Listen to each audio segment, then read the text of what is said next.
What is up, potatoes? What's up sa inyo mga patatas? Babalik tayo guys syempre sa ating panibagong videos. So kung napanood yung last vlog guys is meron tayong Subaru Forester na 2010 which is sabihin ko na po unfortunately wala na po siya. Sinwap na po natin yung ating project car na yon. Medyo mabilis, siguro tumagal siya sa akin mga 2 months. Para sa akin ito talaga yung kotse na andito sa kanya lahat eh. Alam mo yung parang malaki bintana, may sunroof, leather seats, kasya yung pamilya if ever man na magka-family ako. Ang ganda ng tunog.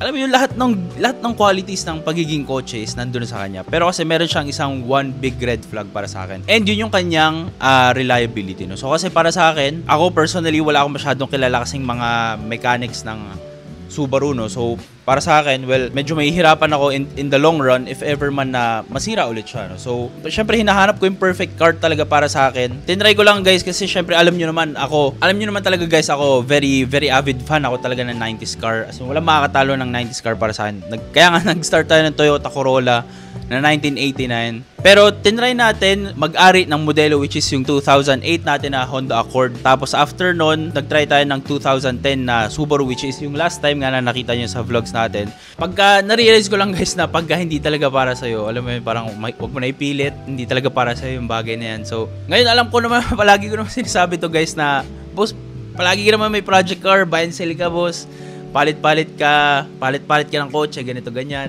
Hindi po ako buy and sell guys, and explain ko na last time, explain ko lang po ulit. Hindi ako buy and sell kasi ang buy and sell guys, tumutubo no. Ako kapag nagbenta ako ng kotse, sasakyan natin ng project car, wala po akong tinutubo doon. Lahat po lugi tayo mga 20k, 30k. Pero ako kasi guys, ginagawa ko to para sa content no.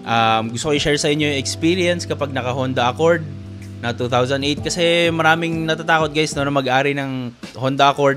So tayo, medyo palaban tayo. So sinubukan natin mag Honda Accord.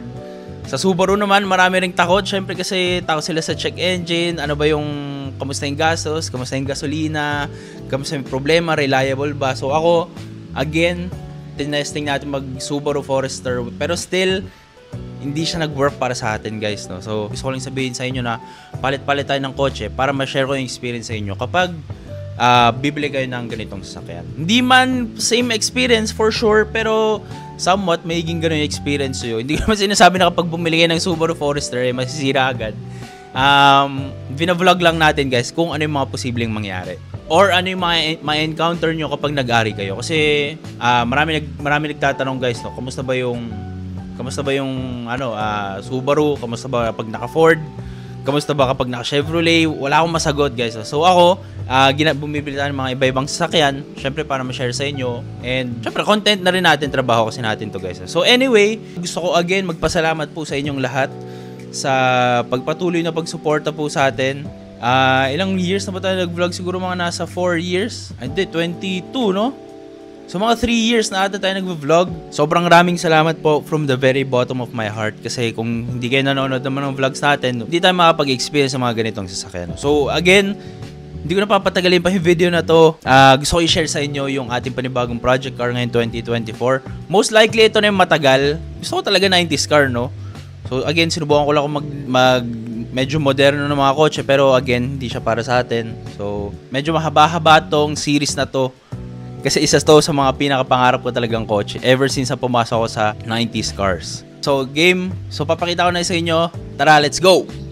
Okay, papakita ko na sa inyo yung ating panibagong project car. Hello! Look at this cat, bro. Anyway, labas tayo guys. At so introduce sa inyo yung ating panibagong kotse. Okay, mamaya ko na i-share sa inyo kung ano yung mga nasa interior. Pupunta muna tayo ngayon ng UP Diliman. Grabing init ngayon, boy. Papainit lang ako saglit, guys. And sisimulan natin ang review.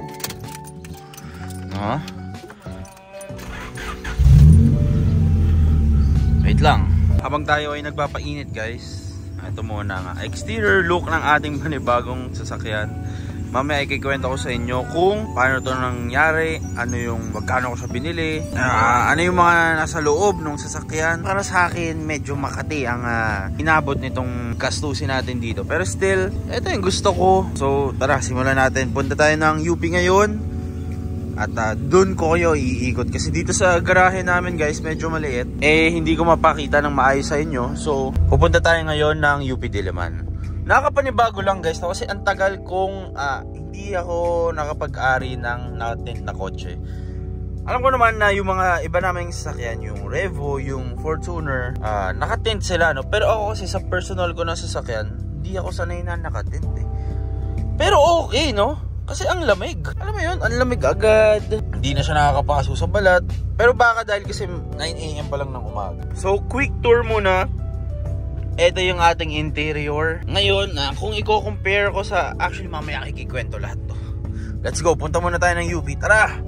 5 minutes later. Dito na tayo ngayon sa UP Diliman. Syempre, again, kung saan tayo nag-shoot. So, ito yung ating panibagong project car, guys. Ano ba yung sasakyan na to? Yung panibago nating bubuuhin ngayong 2024. Ito, final na to, What? Isa siyang Honda Civic SIR, no? Makikita natin dito sa likod. Ito daw yung notorious na tinitikwas ng mga kabataan, no? Ayun, SIR na badge. So ako, wala talaga akong alam sa mga Honda na pyesa, pero mahal daw yung badge na to. So sa mga makakapanood dito, huwag nyo namang sisikwatin, no? Huwag nyo namang sikwatin, please lang. Anyway, isa siyang Honda Civic SIR 99 model. Nighthawk black ang kanyang kulay, no? Hindi ko sure kung ito yung orig paint, pero most likely hindi. Kasi nahilamusan na daw siya eh. And hindi rin siya ganun ka-reflective. Ayan, dito medyo, mapapansin nyo to, medyo balat suha, no? And syempre hindi ito yung ideal ko. Kwento nito, so kung naalala nyo guys, tayo merong sasakyan na Subaru Forester, no? Napanood nyo last vlog. So sinuwap ko to. Hulaan nyo sino nag-add, comment down below. Syempre ako ang nag-add for a very very big amount. Makati yung in-add ko dito guys, to be honest. Pero kasi ang tagal ko na kasing pangarap ang Honda Civic SIR, no?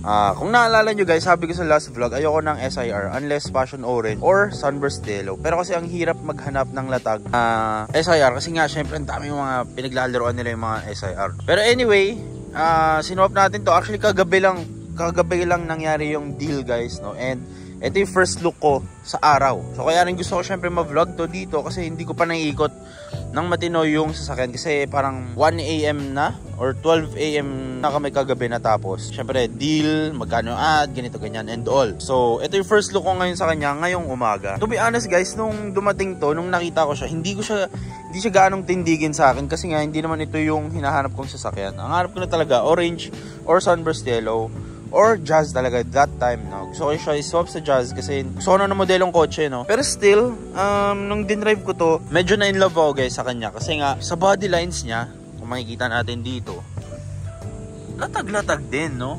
Hindi siya yung meron siyang masilya, syempre, meron siyang mga alon, meron siyang mga namamaghang parts dahil sa masilya, pero still, yung owner kasi, hindi ko sure pero yung owner kasi medyo maselan, no? And si AutoWorks kasi yung nag-maintain ng sasakyan na to. Ayan, sila AutoWorks. So, kung alam nyo, galing tong Pampanga yung sasakyan, guys. Ayan, AutoWorks. Sila, Kuya Tyrone, no, ng AutoWorks, Pampanga. So, syempre ako, tiwala ako sa gawa ni Tito Tyrone. Kaya actually nilabanan natin yung deal na to. Kahit masakit man, kahit alam kong sobrang laki ng lugi ko sa inad ko na to, medyo okay lang kasi pang-ari naman, no? Again guys, pag ako naman na nakikipag-deal, hindi naman ako para tumubo or para kumita ng pera. Kasi again, vlog ko naman guys, hindi naman ako buy and sell talaga. Ako lang taong nag-e-enjoy, no, ng kanyang sasakyan. Okay, so simulan natin sa, syempre, sa makina. Syempre alam ko naman na pag Civic, gusto nyo makita yung makina. Pakita natin yung engine nito guys. Actually, first time ko lang nagkaroon ng Honda Civic, no, na SIR. Kasi dati naman, nag-SIR na rin tayo. Pero hindi siya, Civic lang siya, no? Hindi siya SIR. SIR body, ganyan. Pero ito, SIR na legit. Kaya tsaka makikita nyo yung hood, guys, ay hindi siya ganun ka-reflective, eh. Hindi siya ganun ka-sharp, no? So, syempre, papadetail na naman natin to. Anyway, pakita sa inyo yung engine, boy. Kahit ako, kinikilig ako kagabi. Ito yung kanyang makina, guys. Alam nyo guys, hanggang ngayon, kinikilig pa rin talaga ako kasi hindi ako makapaniwala na nakapag-ari na tayo ng SIR. Kasi guys, before, kung naalala nyo, sobrang saya ko na sa mga karburador, no? Kay Cory, sobrang saya ko na dyan. Ngayon, nung naggagari tayo, sobrang saya ko lalo. Tapos ngayon, SIR, parang alam mo, hindi ako makapaniwala na nandito na tayo sa point ng pag-vlog natin na nakabili na tayo ng SIR, tol. Promise, I swear. Hindi, alam mo, hindi ko in-expecto na mangyayari talaga. Kasi hindi ko naman, para sa akin kasi guys, yung SIR, ano to parang ito yung mga holy grail na unrelatable sa akin. Kasi alam ko naman before na hindi ako abot sa ganitong level na kasi ang mahal ng SIR guys. Ang laki ng inad ko rito. Pero still nagawa natin ng paraan. Anyway, ang kanyang makina is P6ZD1, no? At ang kanyang code is PADEC 454. Ayan, yan yung kanyang chassis code, no? So, yun kadalasan guys yung indications na Orig SIR, no? Yung chassis code, makina, disc brake, interior, and all. So, syempre, pina-check ko naman to sa mga tropang nag-Civic talaga and SIR talaga siya, guys. Alam niyo guys, kagabi hindi ako makatulog. Parang nakauwi na ako ng 5 AM, nagising ako ng 8 AM. Sobrang excited ko. Gusto ko ma-share sa inyo yung sasakyan na to. So, pagdating dito sa engine bay, guys, Doc V16, naka-spoon headers, naka-top fuel yung intake ata nito. Personally, hindi ko trip yung ganitong look, no? Kasi nakukulangan ako ng box dito. Mas gusto ko talaga guys actually yung stock airbox. So kung may stock airbox kayo, pwede tayong mag-usap. Bago natin ituloy yung ating video, gusto ko muna i-share sa inyo na favorite nating betting site which is ang 1xBet is to improve na ngayon 2024. So ngayon 2024 dahil nga meron na silang sariling application sa phone, syempre mas madali na mag-cash in and mag-cash out. At syempre mag-deposit para makapag-bet tayo. So paano nga ba i-download yung 1xBet? Search nyo lang sa Play Store or sa App Store. Android or iPhone, meron niyang application sa phone. So punta lang kayo sa App Store or sa Play Store nyo, search nyo lang dyan 1xBet, tapos lalabas yung window na yan. Share ko lang sa inyo guys, dati kasi wala silang application sa phone. So ngayon, syempre mas madali na. And syempre, mas reliable to kasi hindi na kayo mag-click ng kung ano-ano pang link. Anyway, meron tayong voucher para makatanggap kayo ng $100 from 1xBet. And from me, no? So papakita ko mamaya kung paano nyo malalagay yung voucher natin. Lalagay nyo lang rich potato, tapos makukuha nyo yung $100 na voucher na parang panimula kung tawagin. So first deposit nyo, lagay nyo yung voucher na rich potato, tapos makukuha nyo yung $100 na yun. Anyway, kapag na-download nyo yung application na 1xBet, mapupunta kayo sa page na to. So tara!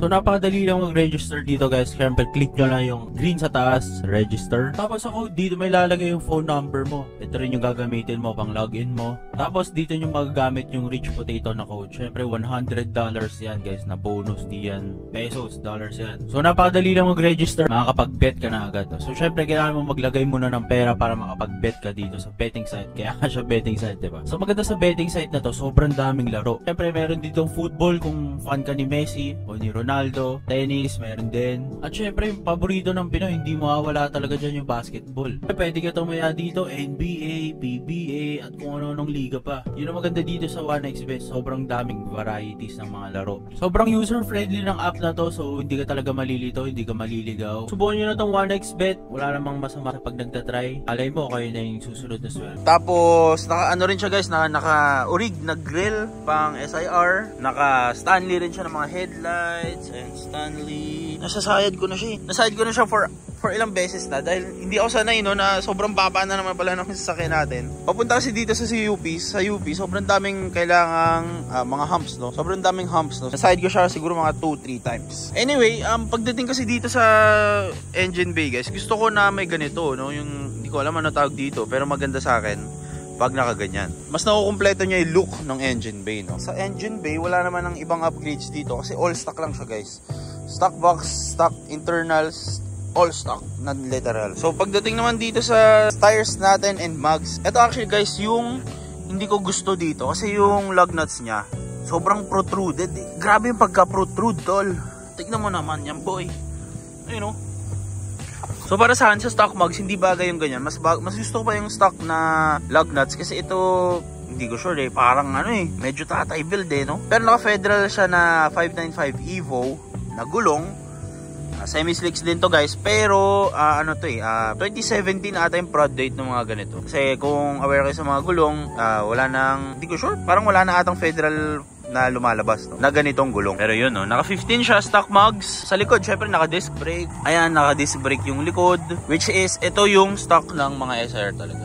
Pag sisilipin nyo dito guys, latag naman, no? Meron lang siya mga dents. Halimbawa tulad nito, may dents dyan, may dent dyan, ayun, no? Papansin nyo ba? Tapos yung mga alignment, ito yung mga hindi ko gusto masyado, kailangan natin ipa-align, ayan, no? Kita nyo yung gap na to guys, medyo hindi siya naka-align tulad nito. Ayan, may uwang dyan. Yung mga ganon, mga maliliit na bagay. Kasi hindi naman siya perfect car, no? Pero still, sabi ng mga tropa ko, dapat binabasa ko daw yung ad. Kasi medyo sobrang laki nga ng lugi ko sa Forester. Pero kasi para sa akin, okay lang naman dahil mavlog naman natin to, ma-share naman natin sa inyo. Ano yung buhay kapag naka SIR, no? Tapos sa bubong naman, lahat, medyo, hindi ko masabing lahat merong mga parts na may masilyat, ganon. Pero still okay naman na, at least nagawa na nila ng paraan, no? Hindi siya yung malalang bulutong talaga, wala naman siyang bulutong. Actually meron siyang bulutong na dito guys, nagsisimula. Hindi ko nakita to kagabi. Asa na ba yun? Ito, no? Ayan, medyo may bulutong na rito. Siguro yung dating owner, palagi full tank, tumatapon yung kanyang gasolina dyan. Kaya medyo namamaga, no, yung ilalim. Medyo maga, parang masilya to guys Ayun, no? Hindi ko sure. Dito naman tayo sa interior guys. Share ko rin, pakita ko rin sa inyo yung ating interior.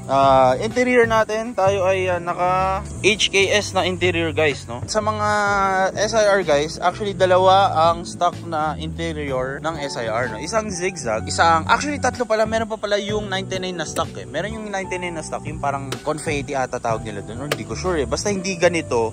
And hindi rin zigzag. Yung generic lang na makikita mo. Pero itong unit natin is naka HKS siya guys. Ayun, HKS. Naka HKS din na rear seats. Ayan. Makinis naman. Maliban doon sa mga driver side. Sa harapan na part. Kasi medyo may sweat stains. Doon sa, mamaya papakita ko sa inyo. May mga balls sweat stains. Doon sa harapan. Ngayon, ang hindi ko trip dito sa interior is yung mga ganito guys. Ayan. Medyo faded na. Doon din, ayun, makikita mo puti, no? So ako, hindi ko alam paano ba yung kalakaran sa Civic. Ano ba, bibiling ko ba yung buong sidings? Magkano ba yung sidings sa ganito? May nagbebenta pa ba ng mga sidings? Kasi ayoko nung kita yung sira, guys, no? Lakas maka 90s car. Pinu-perfect natin yung pagmubuo tayo, guys, as much as possible. Pinu-perfect natin yung interior, lalo na interior, tsaka exterior, no? So ako, galing, no? 4/4, nasiraan niya yung same spots ng mga sidings, ayun. Doon din, ayun, no? Kita nyo, sira, punit, no? Ayun, no? Tulad nito, parang pinintan na nga nila siya, guys, So ito, parang may paint to. Ito actually guys, ito yung mga hindi ko nakita kagabi dahil nga excited ako magka-SIR. So, well, yung mga ganito, mga aesthetics na lang yan. Okay lang siguro kumasas ako ng mga 50k para sa mga detailing, paint, sa masilya, sa repaint, sa mga interior parts. Okay lang, no? Kasi at least, share ko sa inyo ano yung proseso kapag nagka-SIR naman kayo. Dito naman sa loob, wala. All stock lang siya guys. Naka-SIR na shift na blank, naka-Momo Monte Carlo ata na steering wheel. You know, okay din bagay yung mga ganito guys sa Civic Tapos stock gauge ng SIR. Ito problema ko, wala siyang Bluetooth speaker. So medyo, actually nung sinusubukan namin to kagabi, hindi ko naman na-try kung gumagana yung speakers. Pero minor na lang naman na yan. Sana minor na naman na talaga, gumagana talaga yung speakers. Hindi ko pa na-try actually guys kasi wala siyang CD, no, or Bluetooth. So soon ta-try natin yan. Ito guys, yung sinasabi ko sa inyo, yan medyo dark Sana naman lang, sweat stains lang yan, no. Wag sana nag-fade. Sana madaan sa linis, no? Plans dito para kaya ako vinlog to ngayong umaga. Init pa nga. Actually, inaantok pa ako guys. Gusto ko lang rin maikot kasi yung kotse, no? Dahil nga kagabi, again, hindi naman namin naikot ng maayos to. Kasi nga, anong oras na, inaantok na ako. Kinakailangan ko padalhin si Gary sa paint shop. Well, ang mainly na chinek namin, syempre, is yung makina. Ano ba to? Sharon na ba to? Nag-overheat ba? Tinest drive din namin. Pero yung mga aesthetics na ganito, yung mga pintura, yung mga UP, personal touches na lang, yung aesthetics na lang yan. Isa pa pala guys na hindi ko trip sa sasakyan na to is yung kanyang fog lights, no? Mas gusto ko guys yung stock na bumper nung ganito. So sabi ng mga tropa natin, hindi daw pwedeng ibalik sa stock yan. So kailangan natin magpalit bumper, no? So sabi nung seller, orig daw na ray brig yung ganito. Ngayon, wala naman ako lang sa Honda, hindi ko naman alam yung mga parts. So sana orig naman talaga, no? Dito napansin ko na medyo naka-protrude din. Ayun, no? Kita nyo. Ito kasi guys yung mga hindi ko natitripan talaga. Pasensya na kung medyo masailan ako. Pero kasi para sa inad ko na cash, gusto ko syempre sana as much as possible, perfect na yung sasakyan. May mga dents unti-unti, pero okay lang. Project car naman siya, no? So, ayun lang, a project. Next natin na gagawin, mga future plans dito, syempre. Number 1, tanggal tint tayo agad. Hindi ko trip yung tint again, guys. Kasi, isa tong factor, guys, kung bakit hindi ako napawaw kagabi nung sinaswap to. Kasi, parang siyang normal car, Hindi mo mahalata na SIR siya unless marunong ka tumingin. Kasi, tapos, naka-tint pa. So, medyo hindi ako na wow factor kagabi. Kaya sabi ng mga tropa ko, medyo makata yung ad mo dyan, ha. Pero ikaw bahala. Kung kami, babawasan mo ng onte. Pero kasi hindi siya masyado matindig, guys, no, kapag nakatint. Para sa akin, papalit tayo ng mugs and lug nuts kasi again, hindi ko trip yung stock mugs, no. Well, okay naman. Medyo rusty lang yung itsura niya, guys, kasi wala siyang shine. Papalit tayo ng Q-weight na lug nuts. Papalit tayo ng gulong, syempre papalit tayo ng gulong kasi medyo gato na rin yung gulong na to. Yung airbox, no? Papalitan natin yung airbox niya kasi ngayon naka-top fuel siya. Ito kasi ayoko, guys, tignan nyo. Ang laki ng space dito, parang race car, Lakas mga race car, So ako hindi ko trip yung race car vibe niya. So palit tayo ng stock airbox. Sana may nagbebenta, no? Kasi sabi ng mga tropa ko, mahirap daw maghanap ng ganyan. Ano pa ba? Sa interior wise, ano naman sa exterior, no? Tapos syempre papadetail din natin siya kasi again makikita nyo hood. Medyo faded na, no? Dito, ayun, no? Tapos makikita nyo dito, guys, medyo may alon, no? Ayun, no? Gagawa natin ng paraan yung mga aesthetics na yan. Pero kasi interior wise, ayun, maghahanap tayo ng sidings na walang sira yung ganito, no? Kasi ito parang medyo nasunog-sunog na siya, guys, Hindi ko trip yan. Ito papaalinis natin. So hopefully sana mawala yung libag, no? Kadiri ito. Tipin mo, guys, ilang taon na yung sweat stains dito, boy. Kaya ayaw na lang tela. Papalinis natin to agad. Nasa medyo malala yung libag. Sana wag niya na fade, no? Hopefully maganda yung interior. Ito gusto ko kasi sa Civic, Actually yung Subaru kaya ako sinwap na. Kasi para sa akin, guys, no, yung Subaru medyo hindi siya yung ganong level na, alam mo yun, tinanong ko yung tinanong ko yung mga costing, no? Tinanong ko yung pag magpapalit ng spark plug, 6,000 daw. Fuck! Papalit ng timing belt, nasa 13K yung timing belt. Tapos labor, hindi pa kasama. So sabi ko, fuck, parang hindi ito ata yung ideal car ko.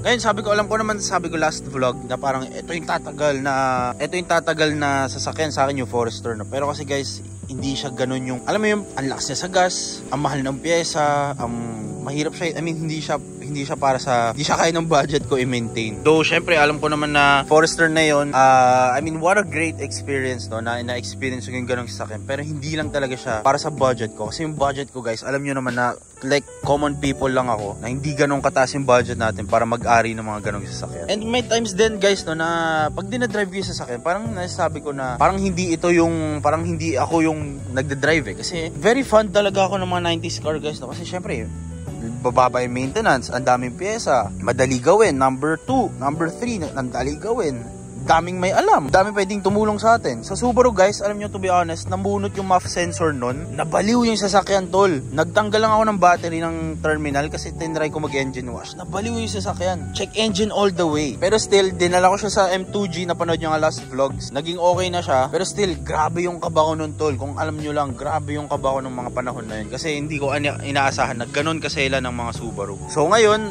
back to the 90s car na muna tayo ulit. Last look ng ating sasakyan. Meron din siya pala, guys, yung mga crunchy na pintuan, no? Yun din, hindi ko masyado trip. Siguro titindig na to kapag natanggalan na ng tint, no?